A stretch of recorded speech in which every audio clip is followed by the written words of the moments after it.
Hi friends, எல்லாருக்கும் வணக்கம். நம்மளுடைய சிக்கு இன்றைக்கி பார்க்க போகிற ஃபுட் என்னென்னு பார்த்தீங்கன்னாக்கா, ரொம்ப டேஸ்டியான ஒரு மரவள்ளிக்கிழங்கு அல்வா. வாங்க இதை எப்படி செய்கிறதுன்னு பார்க்கலாம். இதுக்கு பார்த்தீங்க அப்படின்னா, நான் வந்து ஒரு அரை கிலோ அளவுக்கு மரவள்ளிக்கிழங்கு எடுத்துருக்கிறேன்.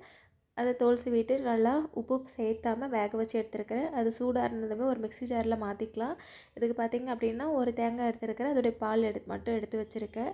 இது கூட நம்ம தண்ணி எதுவும் சேர்த்த போகிறதில்ல. பால் மட்டும் கொஞ்சம் கொஞ்சமாக ஊற்றி நைஸாக அரைச்சி எடுத்துக்கலாம். தேங்காய் பால் மட்டும் ஊற்றி அரைச்சி எடுத்துக்கலாம். பார்த்திங்கன்னா நல்லா நைஸாக அரைச்சி எடுத்துக்காச்சு. இதுக்கு ஸ்வீட்டுக்கு பார்த்திங்கன்னா நான் பனங்கருப்பட்டி எடுத்துக்கிறேன். நமக்கு எது தேவையோ வெல்லம் இல்லை கரும்பு சக்கரை எது வேணுமோ அதை எடுத்துக்கலாம். இது பார்த்திங்க அப்படின்னா நல்லா இந்த கட்டியெல்லாம் கரைஞ்சது போக இதை தனியாக நம்ம வடிகட்டி எடுத்துக்கலாம். அவ்வளோதான். இப்போ நம்ம அரைச்சி வச்சுருக்கிற இந்த மரவள்ளிக்கிழங்கு தேங்காய் பால் இதுவை ஒரு பேனில் மாற்றிக்கலாம். அந்த பேனில் வந்துட்டு நல்லா கொஞ்சம் ஒரு அளவுக்கு அது சூடாகிற அளவுக்கு வச்சுக்கலாம். இப்போ பார்த்திங்கன்னா அது நல்லாவே ஒரு கொதி வருது. இந்த ஸ்டேஜில் வந்து நம்ம அந்த வடிகட்டி வச்சுருக்கிற வெள்ளை கரைசலை இதில் ஊற்றிக்கலாம்.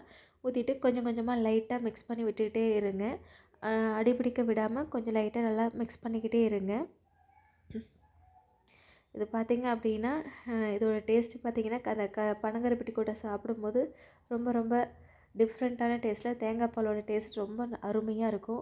கண்டிப்பாக இதை வீட்டில் ட்ரை பண்ணி பாருங்கள். இது பார்த்திங்கன்னா ஒரு பாதி ஸ்டேஜுக்கு வெந்துருச்சு. இப்போ பார்த்திங்கன்னா நல்லாவே பிரிஞ்சு வருது.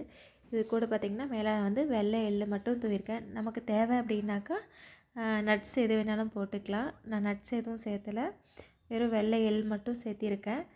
அவ்வளோதான். இப்போ பார்த்திங்கன்னா பாதி அளவுக்கு ரெடி ஆகிருச்சு. நல்லா திரண்டு வரணும் ஃபுல்லாக. அவ்வளோதான். இப்போ பார்த்திங்கன்னா நம்மளுடைய மரவள்ளிக்கிழங்கு அல்வா ரெடி ஆகிருச்சு. கண்டிப்பாக இதை வீட்டில் எல்லோரும் ட்ரை பண்ணி பாருங்கள். இந்த டிஷ் உங்களுக்கு பிடிச்சிருந்தால் லைக் பண்ணுங்கள், ஷேர் பண்ணுங்கள், கமெண்ட் பண்ணுங்கள். மறக்காமல் சப்ஸ்கிரைப் பண்ணுங்கள். தேங்க்யூ.